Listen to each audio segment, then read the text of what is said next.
Grace and peace, everybody. We are back. Asmon Gold jumps into the conversation about I guess what you would maybe call the dark side or the unintended consequences. I don't know how you want to look at it, of ICE and illegal immigration being quashed here in the United States. Let's get at it. Let's get active.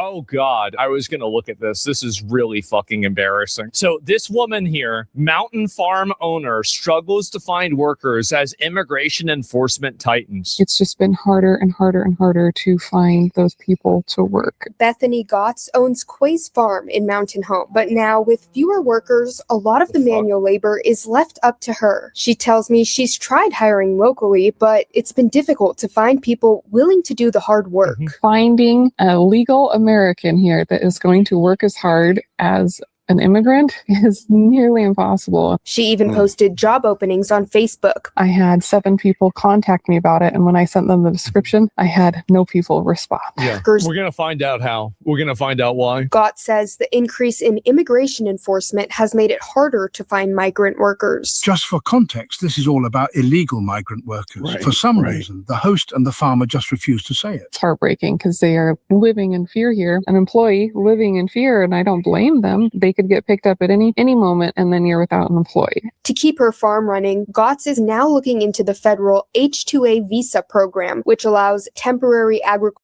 Hey, why is there a golf ball in there? Is there something with golf balls helping chickens lay eggs? Why is there a golf ball in there?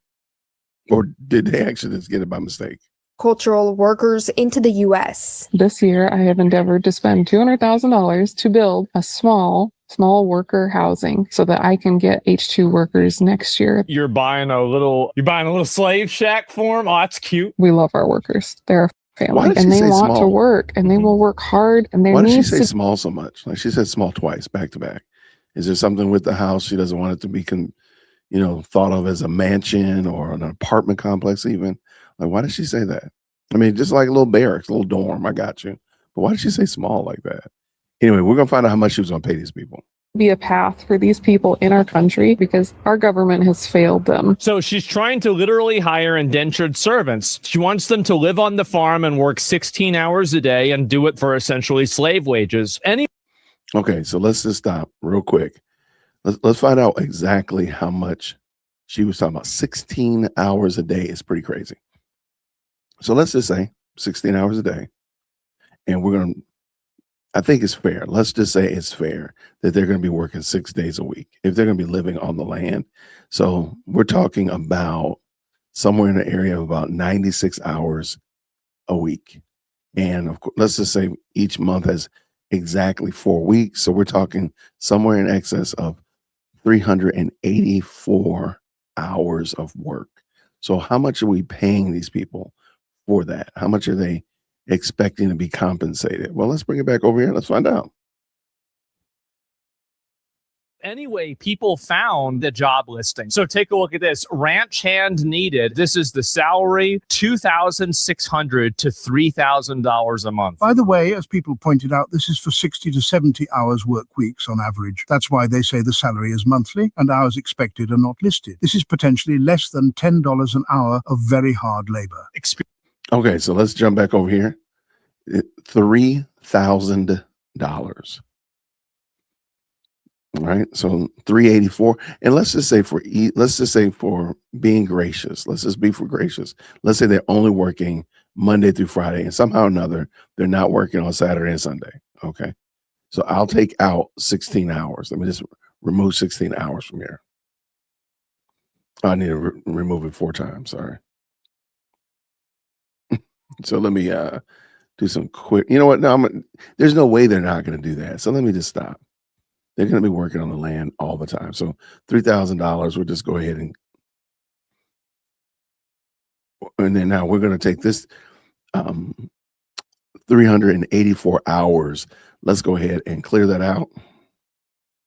Now we're going to do $3,000 divided by 384. Let's see what we get. $7.81. This is why she can't get workers. Experience 2 to 5 years. Looking for a competent ranch hand for 4,000 acres. Position is full-time, permanent, free housing. Oh yeah, you get to live inside of their little shack. I have endeavored to spend $200,000 to build a small worker housing. So No, you got something like this right here. And she wants slaves. Yeah. She said small twice. I had 7 people contact me about it. And when I sent them the description, I had no people respond. It's just been harder and harder and harder to find those people to work. Bethany Gotts owns Quay's Farm in Mountain Home, but now with fewer workers, a lot of the manual labor is left up to her. She tells me she's tried hiring locally, but it's been difficult to find people willing to do the hard work. Finding a legal American here that is going to work as hard as an immigrant is nearly impossible. She even posted job openings on Facebook. I had 7 people contact me about it, and when I sent them the description, I had no people respond. She says hiring undocumented workers is not an option, with serious risks for both sides. One, you're going to get fined. You have unfortunately, an employee living in fear. They could get picked up at any moment, and then you're without an employee. To keep her farm running, Gotts is hiring high schoolers and is now looking into the federal H-2A visa program. I have endeavored to spend $200,000 to build a small worker housing so that I can get H-2 workers next year. Gotts hopes for long-term solutions that support both farmers and workers. The misnomer that farmers exploit immigrants is just so sad to me because, like I said, my friends and neighbors, we love our workers. They're our family. And they want to work, and they will work hard, and there needs to be a path for these people in our country because our government has failed them. And it is failing, I feel, the farmers. Used to be when you were raising livestock and you went to hire somebody, you knew if you hired a farm kid, that kid probably knew how to work hard, probably knew how to back up a trailer, run something with a clutch. These companies today, we've run through all of that. So now we get these interns out of college, has never seen a live animal. We get them into positions where they're making decisions like you just talked about, and they have no frame of reference what it's like to be on that end of it. It's a struggle.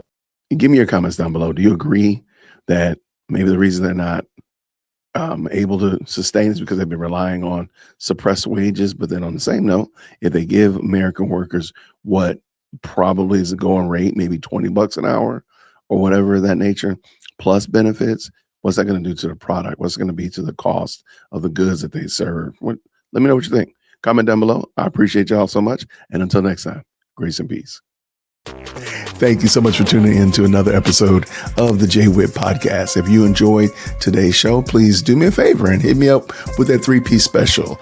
Like the video, subscribe, and of course, share it with somebody who would also enjoy this type of content. And make sure you leave a comment because I do pin the best comments to the top. So thank you so much for tuning in today. And until next time, everybody, grace and peace.